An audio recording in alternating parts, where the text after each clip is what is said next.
Well, Halloween might be over, but we've still got some thriller TV shows to talk about, including the real life abduction story, A Friend of the Family, a horror meets coming of age kind of drama called The Midnight Club, and as well a TV version of the vampire movie Let the Right One In.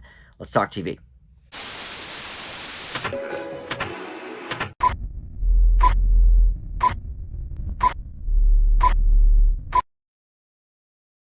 Hey guys, Dan here. This is Dan Reviews. Welcome to TV News and Reviews for the week. 6 new shows to talk about, all coming from just 3 outlets: Peacock, Netflix, and Showtime. We've got 2 shows from each of those networks, one in kind of the more thriller, horror, spooky type vein that we talked about, and then 3 other ones. Election season is upon us, so there is a docuseries called The Lincoln Project.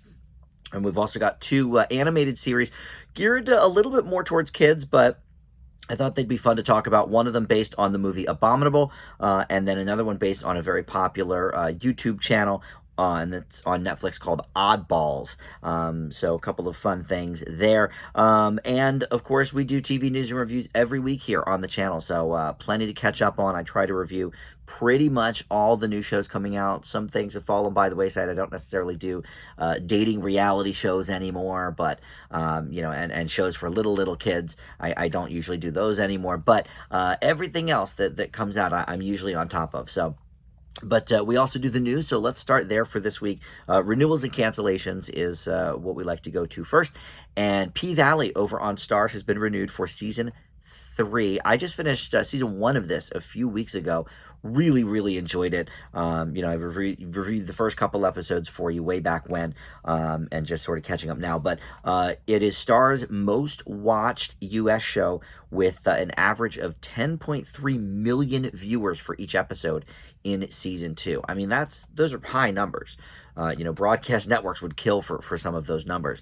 But that's, live on Starz and then on all the different platforms, the apps and stuff.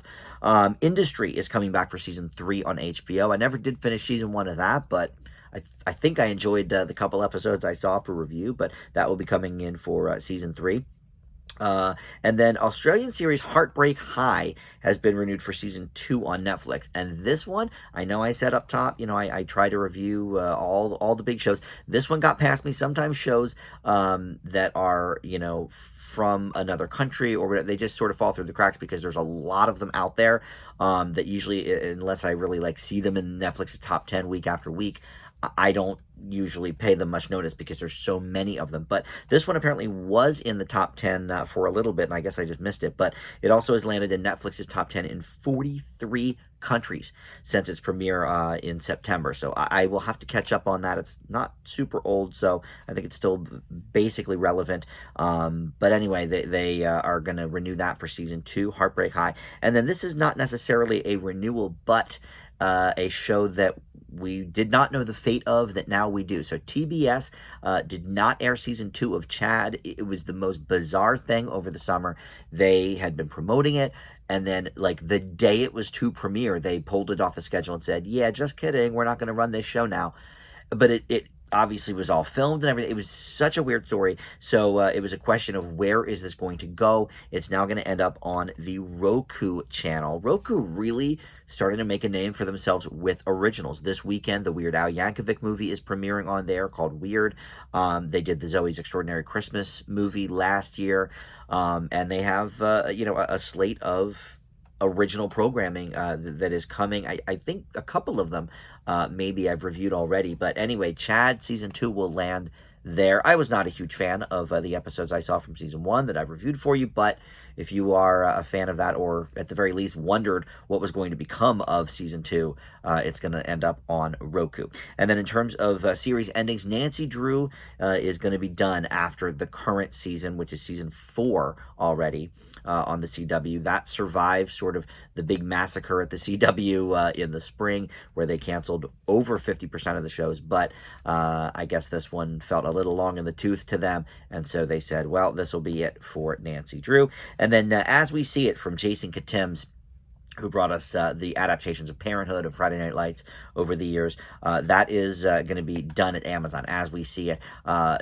only lasted one season, 8 episodes. But, very high scoring show with critics and audiences alike, a 90%.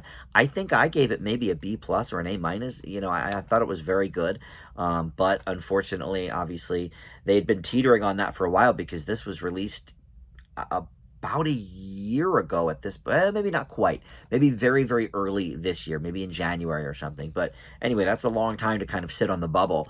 So I guess they were sort of hemming and hawing. But and in terms of extensions of seasons, Fire Country, So Help Me Todd, and East New York are getting full season orders at CBS. No episode count specifically, but full season these days, can range from anything to, 13 to 24 episodes, I guess. But in terms of a broadcast network drama, you think that usually means about 20 or 22 episodes. So far, East New York is the #1 new show and #2 overall after The Equalizer in Black viewers. So, obviously they want to keep some eyeballs there. And then all three combined are the most, well, not even combined, just separately, I should say, are the most watched new broadcast shows of the fall. 8.26 million for Fire Country. That is the biggest show of the fall. Weird enough that it's on a Friday, but CBS has that Blue Bloods, built-in audience on Fridays. 7.37 million viewers for East New York and 6.48 for So Help Me Todd. And that includes, I believe, the Paramount Plus streaming numbers as well for those episodes. And then The Rookie Feds is also getting a 22-episode season with ABC.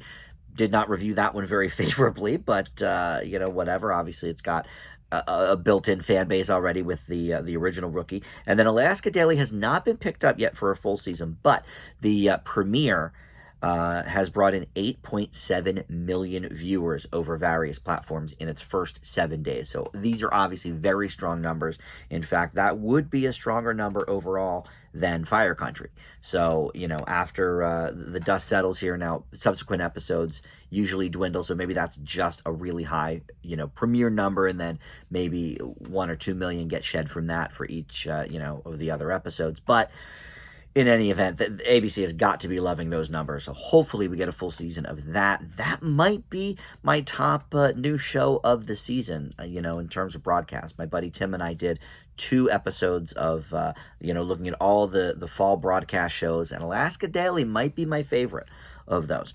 All right, in casting news, Bupkis is getting more star power. This is the Pete Davidson show with Edie Falco. Joe Pesci is coming out of retirement to be on this, but Charlie Day, Ray Romano, Brad Garrett, Kenan Thompson, and Simon Rex are all set to guest star on this series. It's a streaming show, so I think we're only probably going to get 10 episodes, maybe 13. But usually 10, I think, is kind of the limit anymore for streaming shows. But I don't know in what capacity these guys will be. I don't know if Ray Romano and Brad Garrett will be on the same episode, but whatever the deal is, this is shaping up to be a very, very interesting show already. And then in other casting news, Aubrey Plaza has joined the cast of the WandaVision spinoff about Agatha Harkness. They have not disclosed what role she's going to play, but I'm an Aubrey Plaza fan, and I mean, she seems to kind of fit right in with the vibe of WandaVision, at least. I don't know if they're going to sort of do a similar feel for the Agatha show, but Aubrey Plaza, I think, fits right in there. Would be great to have her as part of the Marvel Universe. In terms of announced programs, Poker Face, starring Natasha Lyonne and created by Ryan Johnson, who brought us Knives Out and Looper.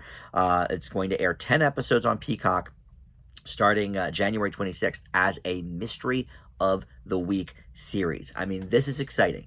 They're going to do basically, back to the 70s and 80s, things like Columbo and Heart to Heart and Macmillan and Wife and Kojak, all of these sort of, even Murder, She Wrote in the 80s, rest in peace, Angela Lansbury.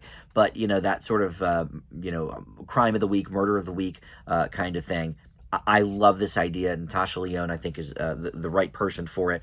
And listen to some of the people on the guest list, at least from the trailer. So who knows, what episodes these people will appear in. I'm sure not all in the same episode, but Adrian Brody, Chloe Sevigny, Ron Perlman, Lil Rel Howery, Tim Meadows, and Looper star Joseph Gordon-Levitt. just to probably name a few. I mean, and if you know Ryan Johnson's movies, I mean, Knives Out was super star-studded.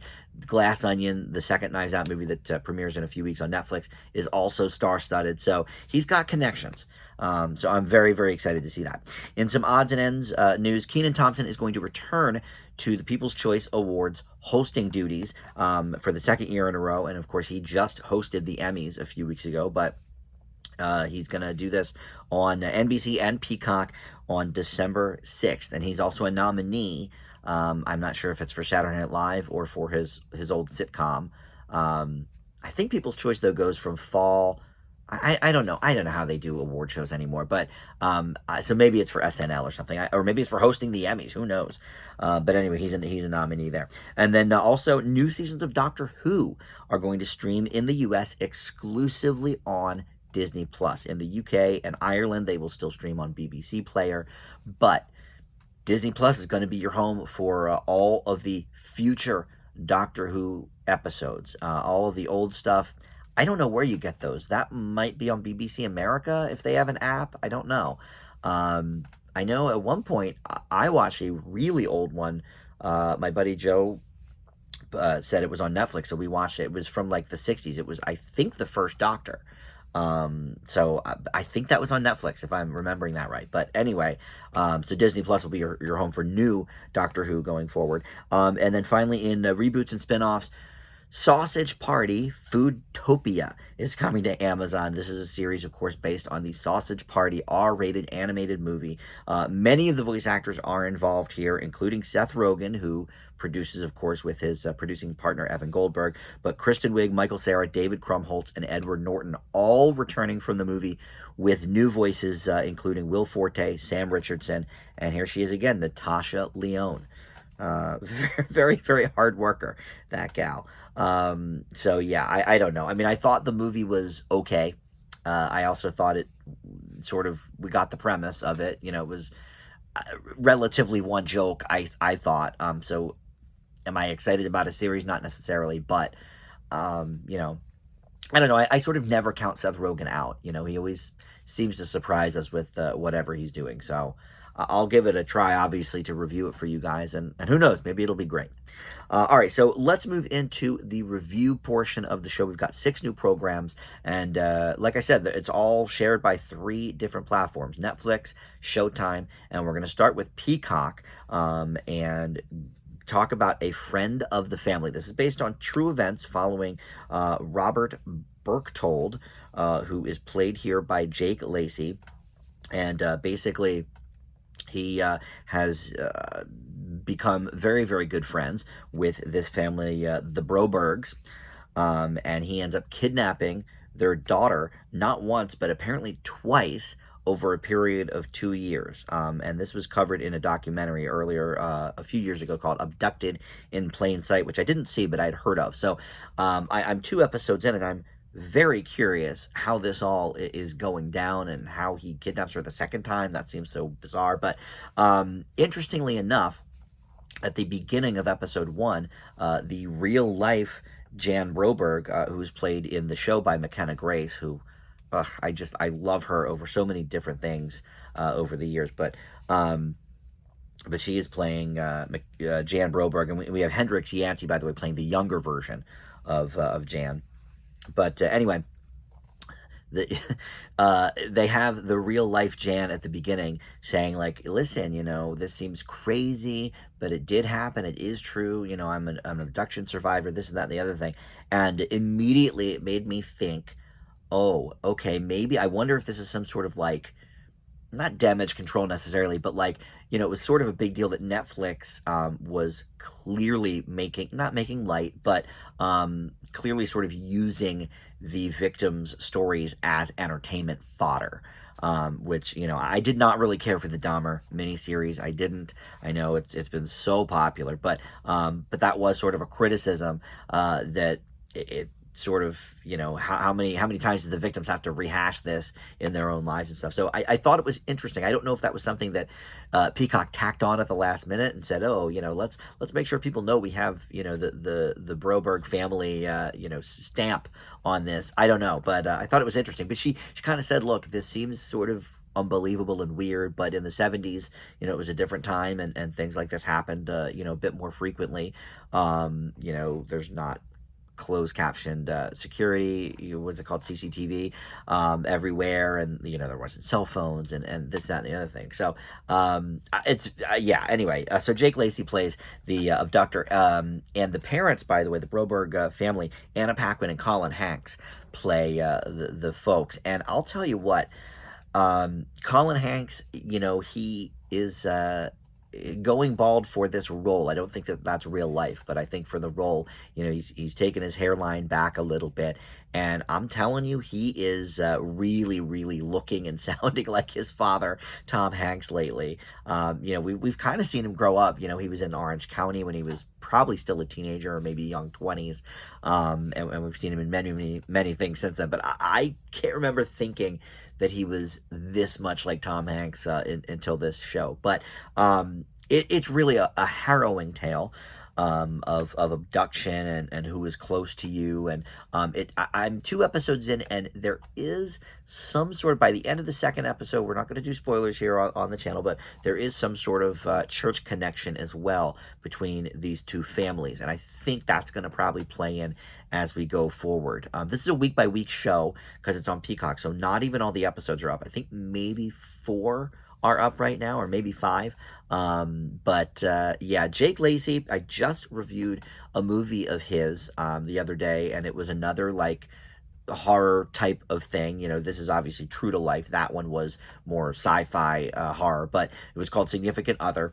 And I sort of pointed out in that review, and I'll echo it here, that he really is taking on some very interesting and daring roles. He was sort of the likable schlub when he first came on the scene in things like The Office season 9, and a whole bunch of like different movies. He did like a holiday ensemble movie, but he was sort of getting oversaturated as this schlubby sort of romantic lead kind of thing. And every so often he'd play like a dick or something, but this is something very, very different.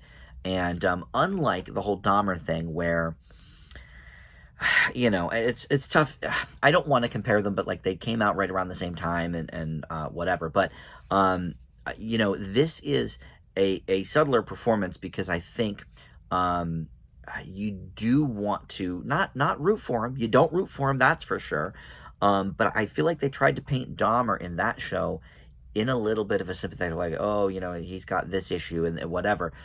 Here, no, it's the first episode, we're still kind of getting to know the story, but sort of right away that he's the one that's going to abduct her. They mention that in the intro, but how it happens and everything is so interesting. It's a great performance in my mind, and I think the gal is giving us a great performance as well, McKenna Grace. Both versions of Jan, actually, the younger Jan and the Jan that in fact, I guess in the 2 I saw, it really was just this Hendrix Yancey so far. But in any event, really good performances all around. Anna Paquin, love her, and Colin Hanks giving us a great performance as well. There's not a ton bad for me to say about this. This is, I think, a really compelling show. And I will admit, because it sort of has that stamp of approval up front from Jan herself, it doesn't seem like it is, like gross to watch or, voyeuristic at all. It seems very sort of, hey, this stuff really did happen all the time. And I've been watching, abduction stories since I was a kid. There was the movie of the week kind of stuff, or after school specials. That was sort of a common theme, in the 80s and 90s in TV movies. So I've seen a lot of this kind of thing. But this is done very, very well. The way it's handled, and you almost don't know. It's almost like a mystery of like, okay, what's going to happen? How are they going to figure this out? Are they going to figure it out?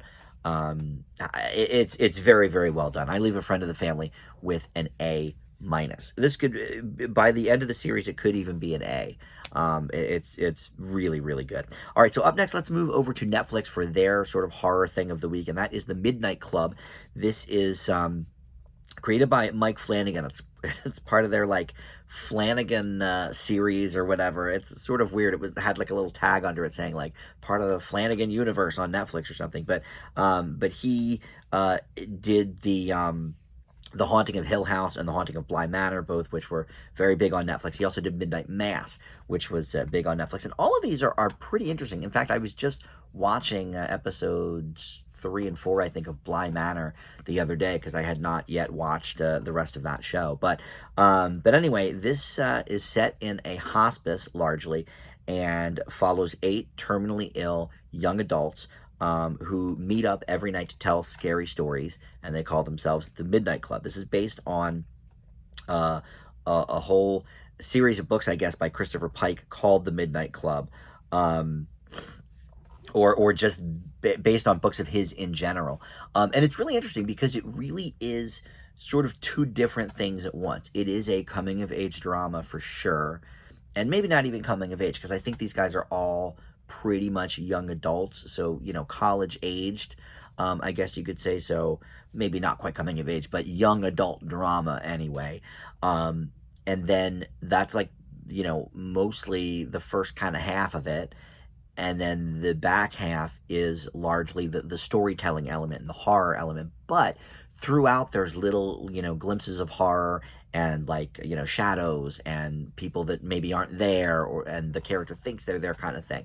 So it definitely is giving us a horror vibe the whole time, but it really, at least for the first 2 episodes, is the end of this sort of the back half of the episode where we get, oh, here's my story, it's my turn to tell a story this week, and here it is. And then we, the audience, sort of see it being acted out as the person is telling it. It's interesting. I mean, the drama part reminds me a little bit of that show Red Band Society on Fox about, I don't know, 7-8 years ago at this point, with Octavia Spencer, because those were all very ill children, maybe not all terminal, but like one of them was in a coma even, and we saw like his inner thoughts, whatever. It was kind of a corny teen show, I guess, but I liked it. But the dramatic portion of this reminds me of that, and I will say the horror portion does remind me of some of the, like the Haunting of Bly Manor is basically Turn of the Screw, and there's definitely some of those elements in the storytelling here as well. So I can see why the same guy is doing both. But yeah, I mean, this is for like, I don't know if it ever gets so scary that like you would lose your mind, but I think like this would be a good foray for like teenagers, 14, 15, 16, into the horror world. Like I think that really would be a good entree for them, because it's not like kiddie stuff like Goosebumps kind of thing, where yeah, there's some scares, but it's more light or kid oriented. I think there's some genuine scares here, but because of the heavy drama involved as well, I think that they could appreciate that a bit more. So yeah, this was another pretty good one for me. Some decent acting too. I don't know if there was anybody I necessarily recognized a lot. The main character is played by Iman Benson, who she was in the TV show version of Uncle Buck a few years ago. I didn't really see that. She was the daughter in Black AF, which was, I think, on Netflix as well. I didn't really like that show, so I don't really remember it. But some of the adults you might recognize. Zach Gilford plays one of the nurses at the hospital, and he was on Friday Night Lights way back when, and whatever else. But he's always good to see. But yeah, in terms of the kids, I really didn't recognize any of them, but they all give a pretty good job. There's one who is supposed to be the villain, and all right, we get it. Why does she have a chip on her shoulder? What's her problem? I guess we'll figure that out more as the series progresses. But yeah, this would be cool to go into a few different seasons. God knows there's enough books from Christopher Pike to kind of suss out some of these stories. But yeah, I like this one. Midnight Club for me gets a B+. All right, so let's go to Showtime now for their Spook Fest, and that is the TV version of Let the Right One In. This is based on, I guess, really the movie, but there was a novel before the movie. but I think the original movie was in Swedish, and then they made an American version a couple of years later. And I have to admit, full disclosure here, I didn't care for the movie. And I couldn't even tell you why, because I saw it when it came out like 12 years ago or whatever. I don't really remember, but I did not give it a good grade. And it was really hyped up. People seem to love that movie. Me, I was a bit underwhelmed, to be completely honest. But this one features Damian Bichir as the father, Mark Kane, and him and his daughter, Eleanor, are sort of outcasts from the town because she is, in fact, a vampire. She is played by newcomer Madison Taylor Bays, or Bees. And 10 years ago, she was turned into a vampire. Since then, they've been trying to figure out what to do about that, keeping her, out of the sunlight, obviously, but more than that, trying to provide her with human blood to keep her alive, et cetera, et cetera. And they're trying to find a cure here in their original home of New York City. However, she becomes friends with a little neighbor boy played by Ian Foreman, cute little kid actor, and his mother is played by Anika Noni Rose, who is in Dreamgirls, and she's the voice of Tiana in Princess of the Frog, and I love her in everything, so of course, love to see her. And this show is sort of also in kind of two halves, a little bit like Midnight Club. You've got the drama and the horror there. Here, it's more of not quite drama. There is some drama, but it's more of a like mystery element of like The Cure, and there's kind of like a murder mystery, and that stuff I just didn't care about. Like unlike Midnight Club, where I liked both aspects of it, I didn't care about what was going on with that kind of stuff. The parts I really cared about was the family stuff, and her being friends with the neighbor kid. That was sort of, if I remember correctly, the crux of the movie too was kind of the friendship between the two children, and I think that's kind of what propelled the movie. So I'm glad that they included that here. I want that to be the show, though. I don't care about the the mystery part, and there's like this like political stuff going on. It's like I didn't care about any of that. So that part was a huge miss for me. But when it is good with the drama, it's very compelling, very watchable. But yeah, I mean, for my money, they could have made this a half-hour show and just had the drama stuff and not any of the ancillary garbage that goes with it. So in that respect, I don't know, did they add a bunch of stuff because the movie was only like 2 hours and now they have an 8-hour, 10-hour series? Probably. But did the movie also exclude a bunch of stuff from the book? Probably. So I think the truth probably lies somewhere in the middle there. But yeah, that other stuff just wasn't compelling for me at all. Stick with the drama, and then we've got something. I leave Let the Right One In with a C+. All right, up next, we're actually going to stick with Showtime here and talk about the Lincoln Project, which is a docuseries. And of course, this makes sense to have now. The midterm elections are coming up. Everybody's got election fever. And it's all we see commercial-wise on the TV. So this is essentially a story about the Lincoln Project itself, which was heavy in the sort of reframing narratives and stuff around the 2020 election, and specifically going after Donald Trump in attack ads, saying things that, maybe the people running for Democratic offices were not really able to say. These guys said, you know what, we'll say it for you, and that way. And look, we'll do full disclosure on this as well. I hate Donald Trump. I'm a huge Democrat, and I think anybody that watches my channel knows that. But I have to say, this I didn't actually care for. I heard about it and I thought, okay, well, this could be interesting. I don't know much about, I guess, the people behind the Lincoln Project. I didn't really even know what the Lincoln Project was. When I heard the name of the show, I thought it was about Abe Lincoln himself, not a not a foundation sort of based around him and his principles or whatever. But yeah, this whole thing sort of comes off as a bit self-serving, like, hey, we had this idea and we did this and it was really fun, and hey, Biden won the election, so guess we did it. Apparently in subsequent episodes there's a little more like drama and people getting involved in things that they shouldn't be. So, okay, maybe as it moves on. But, for review, I typically only watch 2 episodes of a show because I'm only a person and I work for a living. So, time wise, that's about all I can handle. So, I watched the first 2. I didn't get any of that.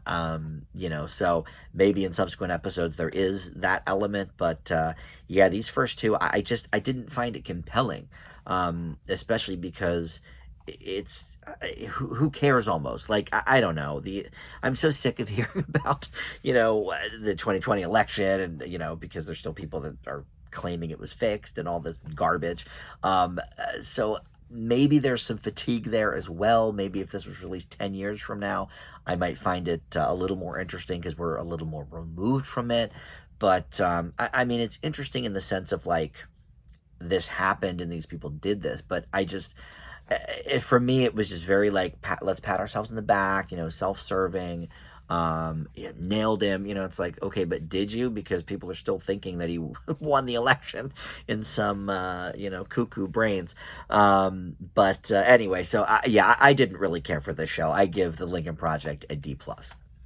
All right, let's close with our 2 animated series. We usually close with the animation or, if there's a game show or something, we close with that. So first up, we're going to talk about this show, Abominable and the Invisible City. This is based on the movie Abominable, which this came out at a time when there was, I forget actually which came out first, but there were 2 Yeti movies that came out within like a month of each other. One was called Smallfoot and one was called Abominable. And I think I liked Abominable slightly more. I would have to go back and look at my grades, I guess, to know for sure. But I believe most of the people that were involved with the voice work on that movie are a part of this. I can't be sure of that. I guess I should have looked that up. But anyway, essentially, through the Yeti that we met in the original movie, these kids, Yi, Jin, and Peng, know that there's a whole world of magic out there. And now it's even closer than they realized because they realize their surroundings are teeming with magic. And with, creatures needing their help, they team up with the Yeti to, save the day and whatnot. This is a cute show. The animation looks much like it did in the movie itself, which I think is important.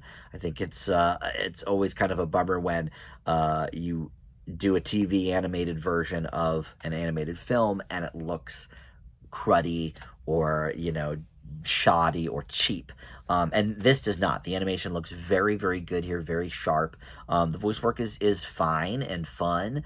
Look, it's not wholly original, but I will give it this. I don't review all of the TV versions of animated movies, but I've done a handful since I started doing the TV news and reviews. We've done The Trolls and Madagascar, and there's been a whole handful. I think maybe I did the Boss Baby one as well.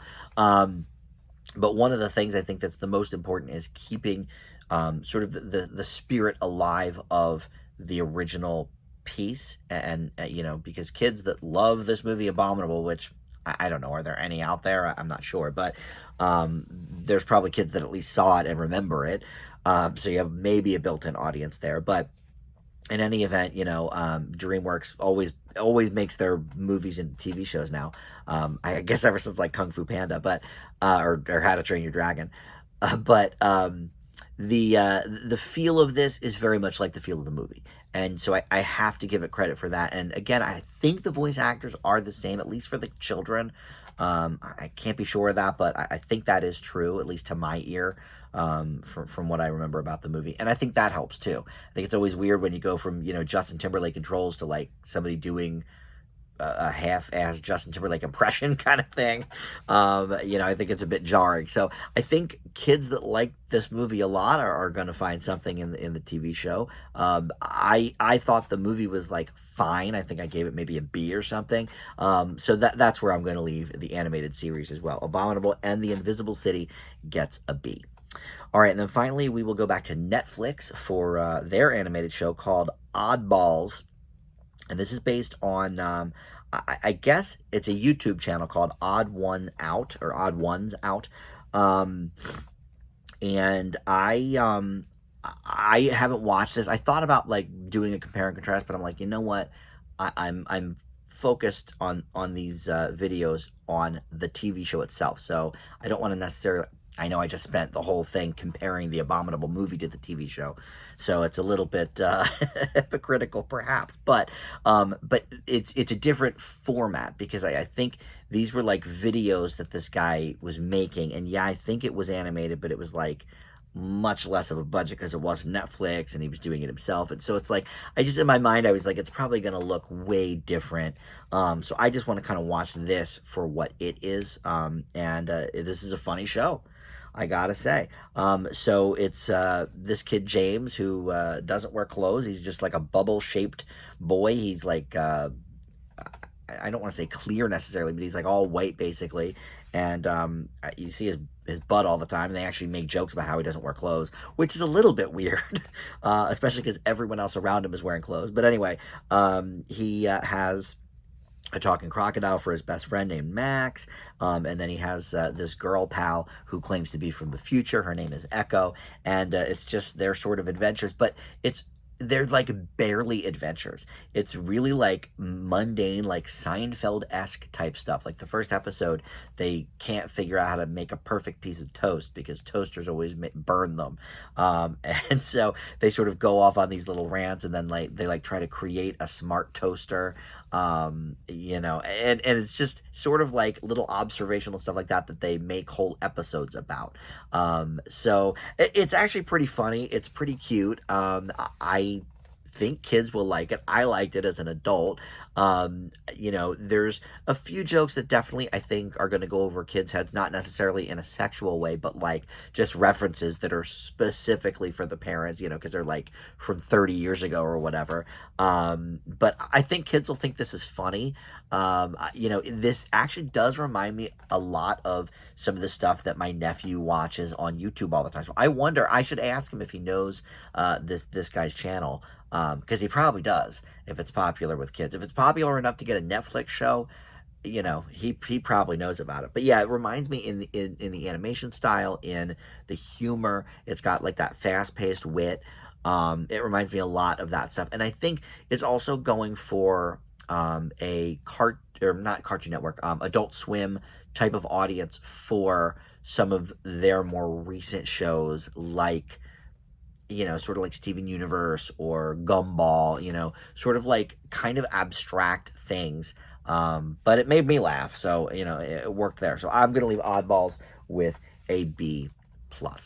All right, that is going to do it for the TV news and reviews for the week. We will do it again next week for you with 6 new shows, and we'll keep it going. And check out the other stuff on my channel too. Tons of movie and other TV reviews up all the time on the channel. And consider subscribing if you're not one of my subs already. So thanks for watching. We'll see you next time on Dan Reviews It. Bye.